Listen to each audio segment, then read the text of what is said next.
Tilda, live on Star FM. Right, chiregai pane dzino nguva tichikutambirai zvekare mune chino chikamu chatinoti isusu zvinoyera, zvinoshamisa, zvinotyisa uye zvinoda kufumurwa. Chino chikamu tinonzwawo vanhu vakasiyana siyana vachitipawo nyaya dzinenge dziri kuitika mukurarama kwavari kuita. Muchirongwa chedayo chanhasi unoyu ndina mama pano vanonzi amai vaGloria. Makadii henyu mama? Tiri pedu, makadiwo tete Tilda? Aiwa, tiripo zvedu. Kuri seiko kwabviwa? Aiwa, kwabviwa kutsvene, matambudziko chete mukati mekurarama. Matambudziko mukati mekurarama. Right, chirongwa chino makabvira kare muchichiteerera? Ya, ndine nguva dzandinombochiteerera, pamwe ndichinzwawo zvimwe zvichizotaurwawo nevamwe. Right, pamunonzwa vamwe vachitaura maimbozvibhilivha here kana kuti munhu unongo chingoti vanhu vanongonakirwawo nekutaura until munhu wazosangana nematambudziko? Kana usati wambosangana nazvo tete Tilda, nyaya idzawo dzibvumi. Right. Ndakatozoona kuti nyangwe vamwe vari mumajere vari kupikira mhosva dzavasingazivi. Ukanga wapinda mubhutsu dzacho ndopaunoona kuti upenyu zvechokwadi hwakaoma. Anditi ka? Hongu. Aiwa, no, tinotenda. Ukaona matibata mune chino chirongwa zveshuwa anenge atori matambudziko. Idambudziko rei rakaita kuti mutitsvage kuti munge muchizoya pane chino chirongwa? Dambudziko raita kuti ndikutsvagei tete Tilda mukati meupenyu hwangu muri kuitika mashiripiti since 2021. Alright, ngatichitangai nenhoroondo yeupenyu hwenyu nemhuri yenyu kubva kwokutanga chaiko tofamba nenyaya yenyu kusvika pamazotanga kusangana nematambudziko. Ini ndakaroorwa zvakanaka, ndakatoita zvekukumbirwa nemurume wangu. Ndikazvara mwana wangu musikana anova ndiye Gloria, dangwe rangu. Right, nokumara mugara yenyu makatarisa kuno so. Yeah. Right. Anove ndiye dangwe rangu. Mwana wangu akakura zvakanaka kusvika paakange grade 6. Alright. Ndo pandiri kuona kuti matambudziko akatanga, but pazvakatanga ipapo handina kuziva kuti ndo kwazvichazosvika kuti tave mukati megore rino. Right, chii chakatanga, chii chakaitika, zvakatanga sei? Inini ndakange ndiri kunhamo, saka ndakazofonerwa ndikanzi mwana arara achirutsa. Ari grade 6? Ari grade 6.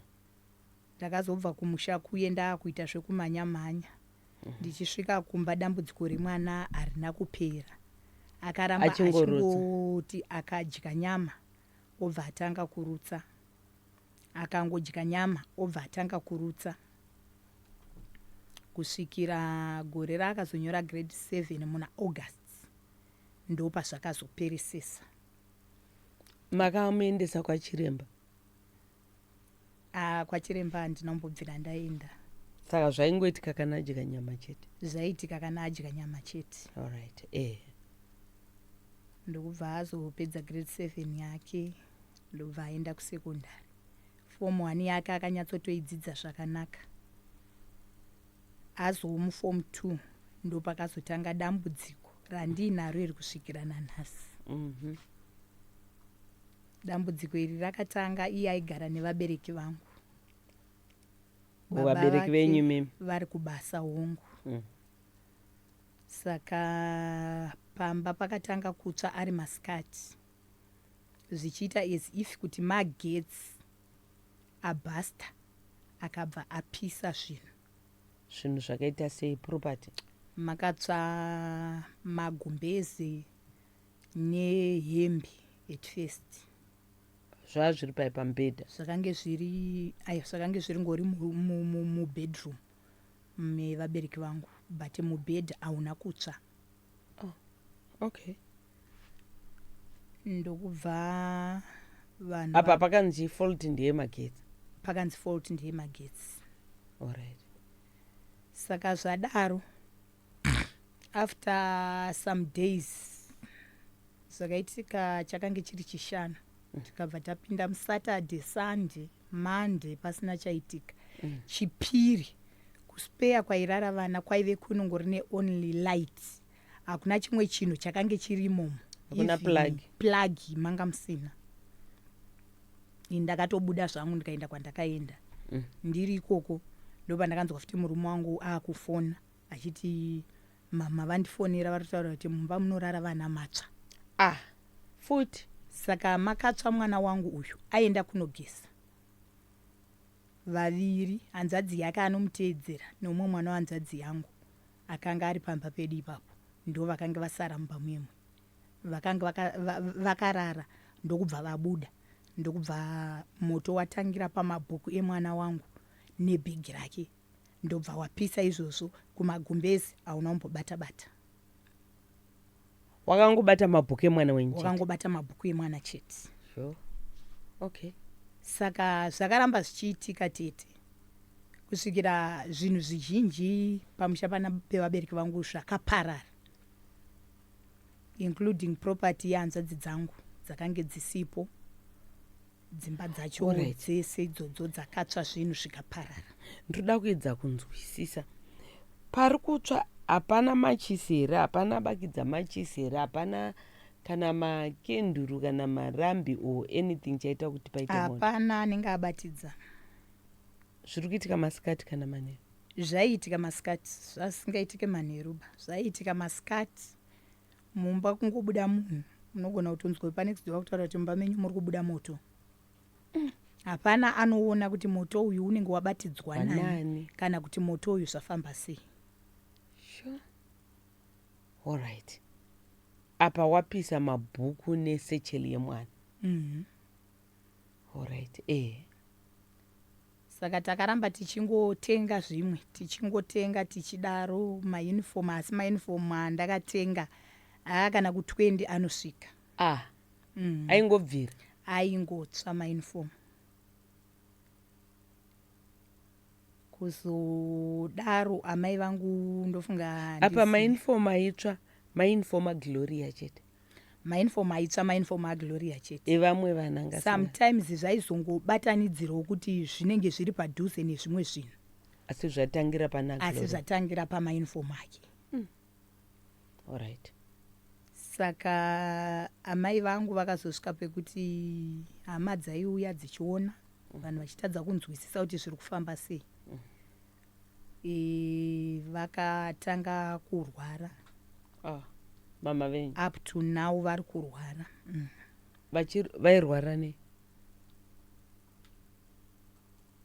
Vakangoita unge munhu uye in fact moto usati watanga ivo ndo vakatanga china chacho kuti handisi kunzwa mushi. Tikatovatakura tikavaendesa kwadhokta vakanorapwa tikadzoka mangwana acho vakafuma vachiti handiri kunzwa zviri chi, ndiri kunzwa zviri nani. Saka pakazotsva pamba apa inini ndakange ndaenda kutown center kunotora mari yakanga yaiswa nevana vavo. Ndakudzoka ndo patakanzwa kuti kumba kwenyu kwaita sei kwabvira. Saka vabereki vavo vakazoti imboti mwana wedu auye kuno. Ivo vakati zvino ndinozozvifambisa sei? Handisi kukwanisa, handina kana chinhu chandinokwanisa kuita. Anozondichengeta ikoko ndiani? Murume wangu akati imimi sezvo ndiri kunoku anga ari madays akaita ecovid kai. Sikanzi sezvo inini ndiri kunoku imimi chiendai kupi? Chiendai namama kumusha. Ndo pandakaenda namama kumusha. Saka makaenda naGloria? Gloria handina kuenda naye. Akasara? Gloria akasara nehanzvadzi yake mudiki. Ndobva ndati apa vari kusara kumba kwamama. Ndakati kuti vasare nasekuru, baba wangu vanga vakura. Ndakati kuti vasare nasekuru panapa, sekuru havazosara vakaita sei? Vakazvikwanisa. Ndichiti nedambudziko rekubvira kwaiita akumba iri. Ndisingazive kuti dambudziko iri riri kutoteera mwana wangu. Mukati ngabve ipapo? Ndobva ndati ngaachienda kumba, vaende kumba kuna baba vavo. Kuna baba vavo. Todedza atete kubva kumusha last bonemba mana baba vavo voya vogara nevana. Vakauya vakagara navo. Ndofunga takaita wiki taenda kumusha namama vangu. ndopandakaona vanhu vachingoungana but inini nekamurwariro kaita amai vangu Kupi kumusha ikoko? mupfungwa ndandisingazvisi ndopandakazoona hanzvadzi yangu wandakanga ndaenda naye akauya akanditi mai Gloria uya kuno zvikanzi handisi kuda kuti udze ana sekuru zvanzi kumba kwako kwabvira. Ndikati kumba kwangu kwabvira? Zvikanzi ndikati chirudzi? Zvikanzi hanzi kwabvira kitchen unit nemaplates. Ndikati saka kureva kuti zvinhu izvi zvaenda kumba kwangu kosei zvazoita sei zvaenda kumba kwangu. Hanzi amen, asi iwo saudza ana sekuru. Inini chandakanga ndisingazive manyende chekuti ana sekuru vakange vatoudzwawo. Saka ana sekuru nana mama vamwe vakabva vatogarawo pasi vakati amai Gloria nedambudziko ravainaro rekuti mama wavo vari kurwara, imimi musaite se musavataurire nawi. Ndokubva tagara, ndofunga takagara almost a month. Ndokubva tazodzoka kunoku amai vangu vakuda kuuya kureview. Tichisvika kumba takagara ndofunga 3 days. Kumba kwa mama? Tadzoka, ndakanga ndakutogara kumba kwedu ipapo. Ndagara 3 days dzedzi. Ndopandakanzwa futi kuti kumba kwangu kwanzi kwaita sei? Kwatsi. Hamsi iyoyo ndokwakabvira size inokwana. Kwakabvira mubhedha, magumbeze, about 8 magumbeze. Hey. Zvekuti haafugiki, hapana kana paunombotarisira kudai. Wardrobe haina kuzobatwa. Ndobva ndanzwa zvinhu zviyezve kwakabvira zuva rakanga raakuduka. Ina hapana chandakaziva. Ndobva ndaudzwa kuti ndozvaita sei? Ndozvaitika. Hanzvadzi yangu ikati usaudze mama. Iwo mangwana unongomuka uchienda kupi? Uchienda kumba kwako. Makuseni ndakamuka zveshuwa ndobva ndaenda kumba kwangu. Pandakanosvika kumba kwangu ndakasvika ndikaona zvinhu zvese zviri panze. Mumba makaita kusviba kuti ndo nehutsi hwaipfumbuka pazvinhu. Saka murume wangu akanga ane friend yake yaakanga ainayo ipapo, chimubatsira kugadziridza manje imba iyeyi. Ndokubva pandakatozosvika ndakasvika ndikawana family yekumurume vese vauya varipo ipapo. Ivo vakange vatorunga kuti vauya kuzoti vatakure zvinhu tiende kunogara kufamily house. Zvadaro vakange vachida kutakura futi nevana vangu. Pakasvika mwana wehanzvadzi yaamai vangu akauya ipapo, ndo akazotakura ava. Taakuenda kumba kwana mama wachiti hazvingaite kuti tisvike kuno kuti tisingaone mama. Vakasvika vakaona mama vakaenda zvavo vakati imimi chisarai muchirongedza zvinhu baba Gloria, mangwana tinouya tichitakura tichitakura zvinhu zvese nevana. Saka ini panguva dzandakarara handina kurara nekuti ndakange ndine zvakange zvaakupishana mupfungwa dzangu. Ndikati ko vana vangu vanogotakurwa sei? Ndakatanga kuzviitisa nharo ndega. Ndikati vanhu vanoti vanoda kutora vana vangu vanovatorerei? Vari kutorerwei? Inini vana vangu havafaniri kuita sei? Havafaniri kutorwa. Takazotaura nyaya iyi nana sekuru vangu nehanzvadzi dzangu. Hanzvadzi dzangu dzikati ava vanhu vakanganisa. Kana zviri izvo ivo vangadai vauya vataura kuti tafunga mukudai nekuti ivo havangaronge vega, nekuti iwewe zvinhu hongu makaita mese nemurume, but iwewe havafanirwa kutakura midziyo yako isingazikanwe nehama nehama dzako. Ndikati ameno regedzai vaite zvavanoita sei zvavari kuda, asi inini zvandafunga ndezvekuti vana vangu hapana kwavanoenda. Zveshuwa mangwana makuseni ndakamuka ndibva futi kwana mama ndikaenda kumba kwataigara. Ndobva ndasvika kubva ndaudza murume wangu ndikati baba Gloria, vana vangu hapana kwavari kuenda.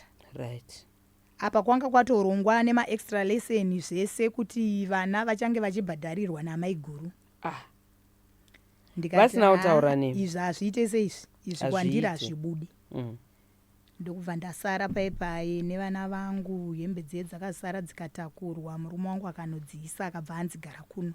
Iye akati kwete, inini rendi yandakabhadhara kumba kwanguku ndinonogara ikoko, plus ndo kudhuze nekunoshandira mukadzi wangu. Inini panapa yezvinezvi takangomiswa kubasa, asi ndichadzokera kubasa kwangu.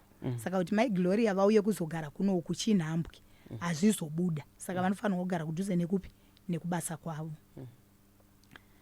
Saka zvinhu zvakagara ikoko. Ipapo yanga iri end of July. Zvinhu zvikagara end of July, August, September, October. Isusu takazongoti mari yatakange tiinayo kubva tangoita chipatapata chekuti tingopedzisa kukastendi kedu katakange tichivaka. Tange tangoivaka yasara iri pawindow level. Ndobva tangoita chipatapata, bva tatenga marata, ndobva tangoenda bva tanoisa. Takaenda tikanogara muri muvhu. Tawaridza maplastic, tatoona kuti hapasina zvekuita zvekuita. Tikagadzirisa imba yevanhu kwataigara kuye. Tikasiya taipendesa, tikabva tabva. Murume wangu anonotuta zvinhu zvake. Tisati taningirikina apa, kumba uku kwakange kwakuita sort of mutauro manje. Hanzvadzi dzangu handizive kufamba uko vakazenge vaita. Vakaudzwa kunzi kamwana kandaona kari kutenderera pamba penyako ndokataona kari kupfuta moto. Zvadaro hanzvadzi dzangu dzakaita overbounds. Vakatanga kupopota, vakadini zvakanetsa. Asi tisati tabva ipapo mwana akamborasika. Tiri paholiday. Mwana arasika, mwana ashayikwa. Tatsvaga mwana. Iye Gloria for 3 days mwana tamushaya.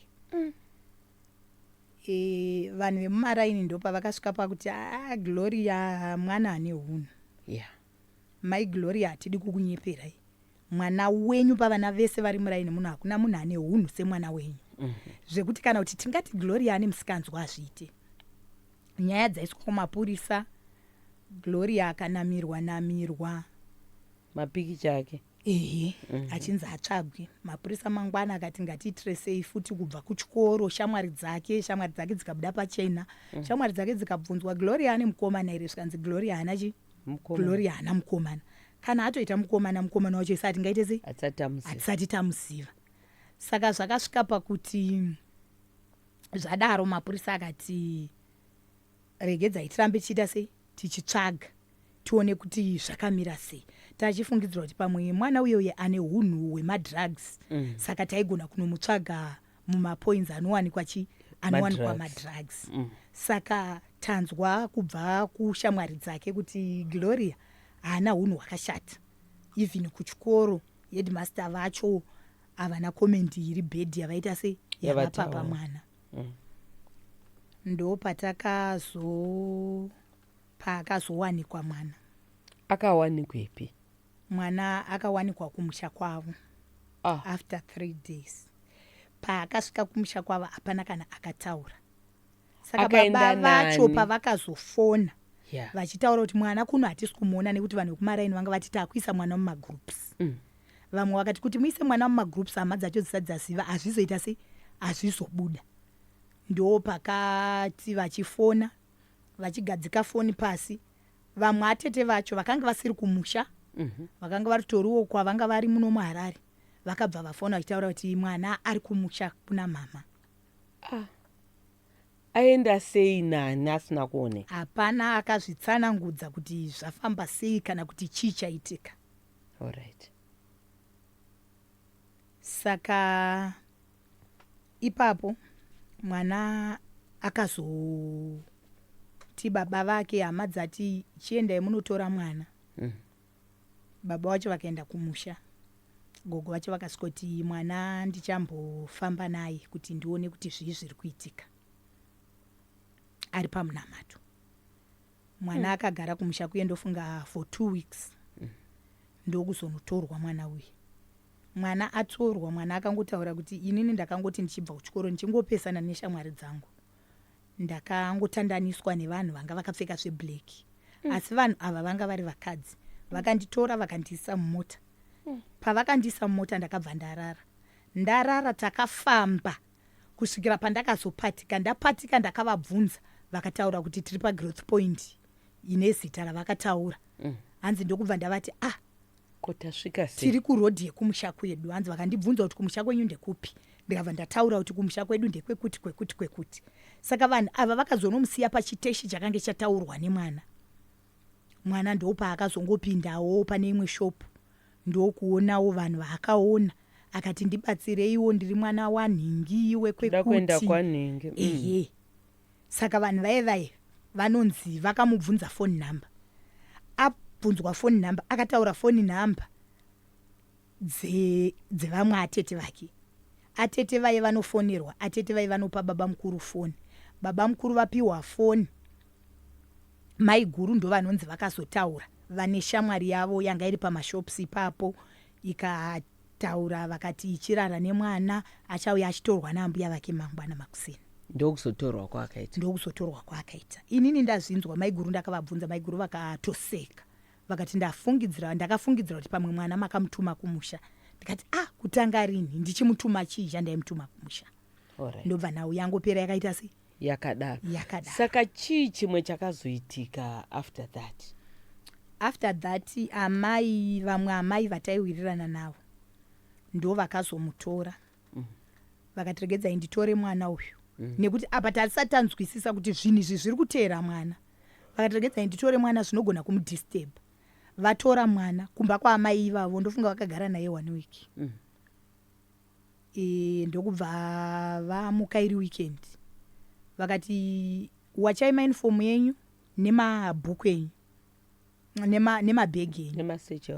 Saka iye paakabvisa mabooks akaisa paside peodrop yaamai vai, ndobva vabuda panze. Mai vai vari kuwacha, iye ari kuwacha zvake, vazukuru vaamai vai vari kuwacha. Umwe mukadzi wepanext door akabva uko, ndobva asvikopinda mumba maamai vai mudining. Ndobva aona mbedroom maamai vai muri kutopfumbuka moto.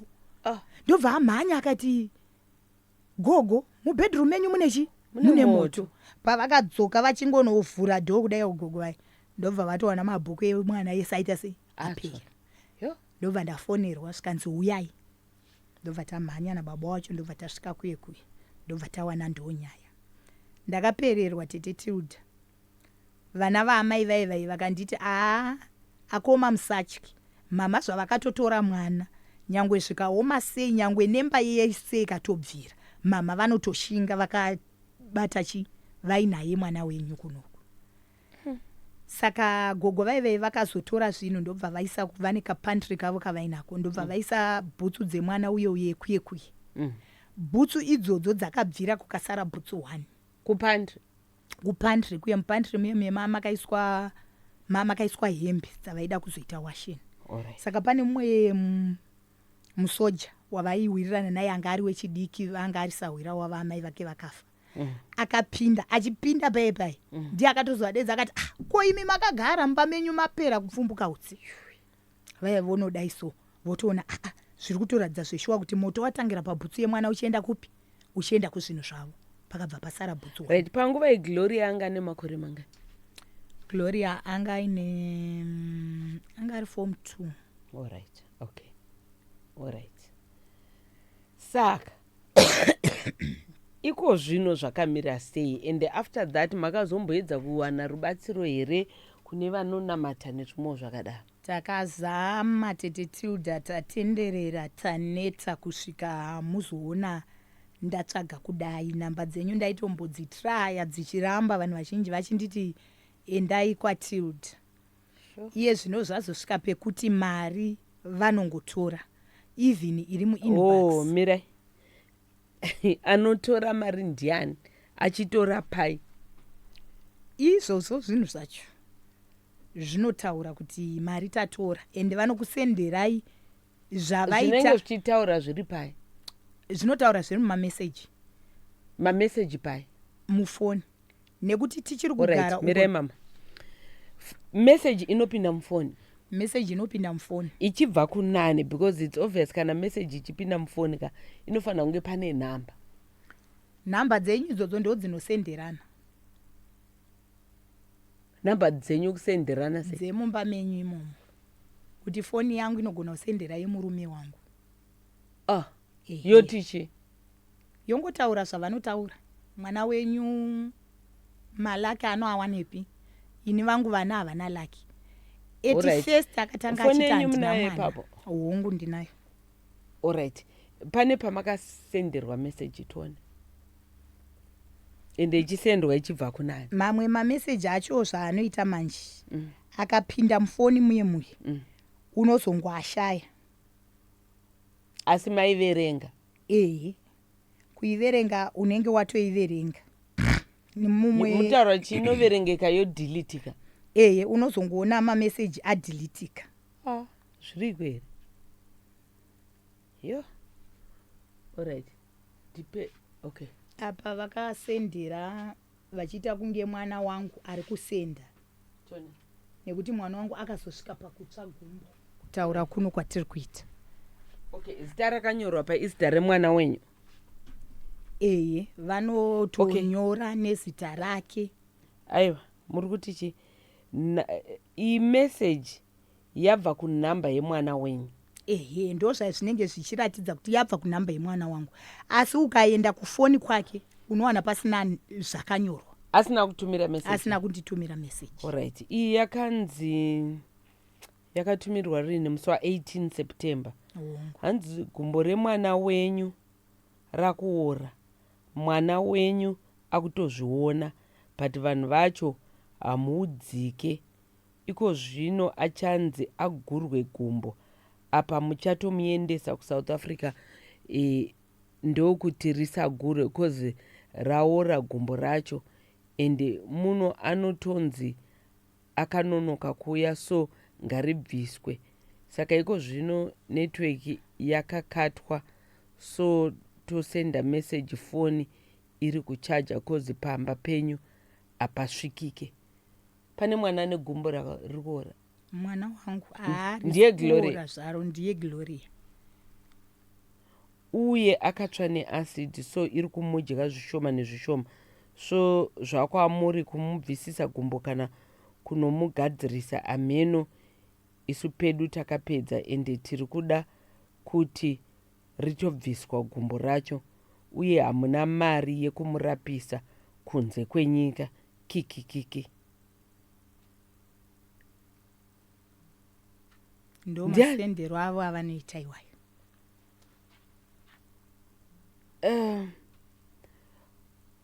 Zita remunhu ari pameseji iyi kana kuti ari kunzi atumira hasiri akatumira? Saka pameseji iri kuti chikwe? Iri kuti musarapise mwana, iri kuti chiko? Hanzi hamuna mari gumbo rake richaora, riri kuora. Ane gumbo riri kuora here mwana? Regai ndikuratidzei mafoto acho arimo imomo. Akangotsva. Asi riri kuora? Kuora harisi kuora. Saka isenda meseji indiani? Tete tiudha mukurarama umu. Handisi kunzwisisa. Alright. Pane pamataura kuti mari inotorwa? Hongu. Pane mameseji anotumirwa here ekuti mari yatorwa kana kuti chi? Fanike last week iyo ndine mari dzandakatumirwa. Mari idzodzo dzikatorwa. Nani? Mueco cash. Asi dzatorwa. Hadzina kurivheswa here? Hadzina kurivheswa. Mameseji acho. Alright, ngandeipa meseji yemari. Iri pazasi. Let's see. Nekuti ndakanga ndafona kuEconet ndichida kunzwisisa chichaitika, vakati mari yatransferwa kuinbox. Hanzi okay, iyi yakatumirwa musi wa21 September, right? Hanzi chero mukaenda kuinbox isu mari muri kuziva kuti tatora, hazvibatsire, musazvinetse kuendako. Mari yemwana wedu tatora, right? Message iyi iri kuratidza kuti yabva kuna hanzi ambuya. Nhamba dzamai vangu idzo dzandakanyora kuti ambuya. imomo. Namba yamai venyu makanyora kuti ambuya. Saka amai venyu vanoti chine message. Hapana, ini mama wangu vakuru havagoni kunyora message. Hapana muzukuru here anoishandisa foni? Hapana. Saka pane mari yakatotumira mwana pasina? Pakatumirwa mari ikahafurwa. Pakatumirwa mari? Pakatumirwa 215. Ndakuenda chida kunotora mari iye. Ndikabva ndanzi muwallet menyu muri kuti insufficient balance pamari yamunoda kutora. Alright, message yemari yakapindere. Ukatumirwa mari pano. Message yemari yakapinda. Message kakuti you have received mari yakati. Hongu. Asi pakuzonotora. Kumakadi kuvunza kwayatumirwa kwacho kuti vacheke. Ndokwatakabvunza. Vakasvika pakuti taurira kuti mari yenyu iri kuratidza kuti yatransferwa kuinbox.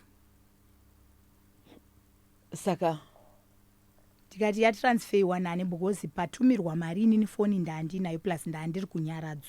Foni yanga ende foni ndeyenyu. Zvikanzi hamuna wamashayana here. Ndikati foni hapana ambobvira aibata. Ndakabva kunyaradzo ndakatonanga kumagirosa. Ndakuda kuti nditore mari. Ndopandakanzwa. Murume wenyu anga ari kupi? Murume wangu anga ari kubasa. Namba dzenyu hadzizivi here kana mumwe munhu hapana mumwe munhu anoziva namba dzenyu? Namba dzangu anoziva asi murume wangu ashandire munyika muno. Sure. Ndo wanga watotumira mari. Mari yakabva yatransfer ikapunguka. Mari yange iri yekubatsira mwana Gloria. Aiwa, mari pane zvatakange tichida kuiitisa. Mari kwakutoshaika mufoni? Mari kwakutoshaika. Mameseji acho aya. Mari yakapinda iri 215 ndikazowana ya $100. Kwayakapinda kwacho havana kutaura here kuti mari yaenda kupinda kumaramundisiropina? Vakataura vachiti mari yenyu iri kuratidza kuti yatransferwa kubva kuEcocash ichiendeswa kuinbox. Namba dzinoperana 258. Dzakatreswa here namba dzacho? Namba dzakatreswa dzikawanikwa dziri namba dzinoshandiswa naGloria. Asi ukabata foni yaGloria haina kuregister inbox. Saka ndo pakazosendwa message yekuti nyangwe mukatresa mari hamuchaiwana. Hasi Gloria ari kurwara hatofambi. This is weird. Ende ndakamboisa imwe mari muinbox. Ndikangoishaya foni yakatoti tititi usiku. 300 and something US. Haina kutorwa nesame number yaGloria? Aiyo. Saka muri kuti chikwi? Nei messages. Yeah. Saka muri kuti chi? Muri kuti muri kutorerwa mari? Mari iri kutorwa. Ende pane umwe akamboya akatiitira munamadzo. Vanhu vakatosenda mameseji vachitozvibuditsa pachena kuti ndivo vanani. Alright, imimi paukama hwenyu pane vamuri kufungirira kana vamuri kuziva kuti ndo vari kukonzeresa? Musataure hedu mazita. Iye zvino handichafungira, ndakutongoziva kuti ndo vari kukonzeresa through maitiro. Nekuti kubva paitika dambudziko iro riri kune vasingatotsika kumba kwangu. Asi vachifamba vachitaura mazwi nemashoko ekuti unozonzwa vanhu vachitaura kuti amainingi vanga vachitaura zvekuti, but ivo vasina kumbobvira vakatsika kumba kwangu. Vachitaura zvaitika kumba kwangu? Vachitaura zviri kuitika kumba kwangu.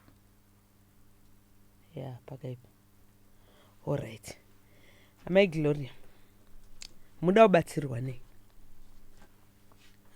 Ini ndinoda kubatsirwa tete Tilda nekuti uyu hausi upenyu hwandiri kurarama. Ogara imba ichingobvira. Hongu. Zvichingo. Ore, iye pachake Gloria hazvisi kumuaffect here zviri kuitika izvi?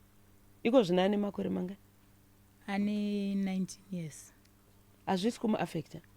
Unotoona kuti mwana zvinomuaffecta. Gloria munhu akangonyarara. But unotoona kuti mwana zviri kuita sei? Zviri kumuaffecta. Shame. Right. Muda kubatsirwa nei? Ndoda kuti mhuri yeZimbabwe kana paina anokwaniswa kundibatsira kuti dambudziko iri ripere.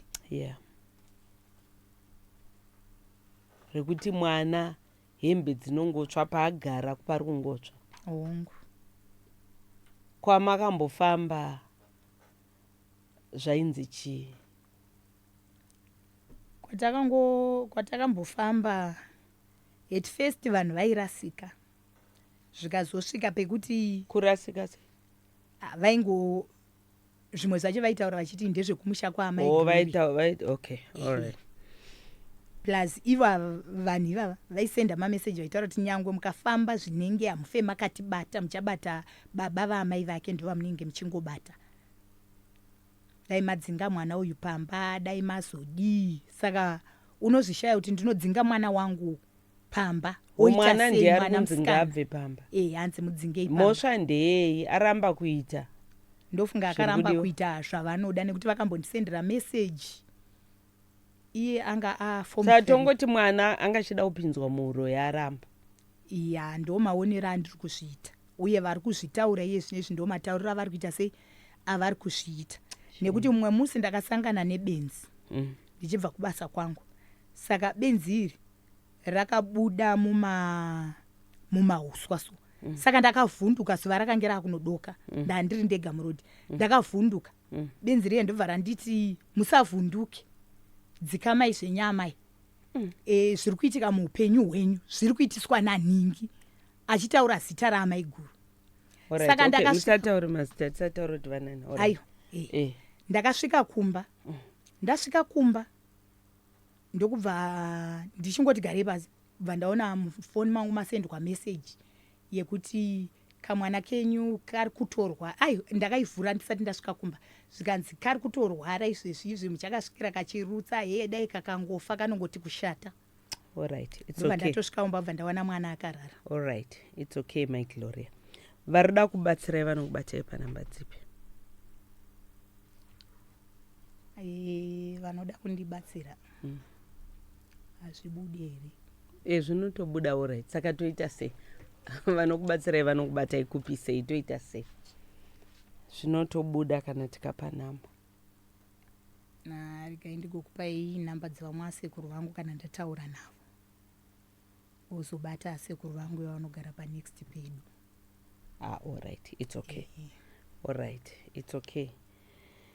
I think vakawanda vanoziva namba dzangu. Regai ndichiti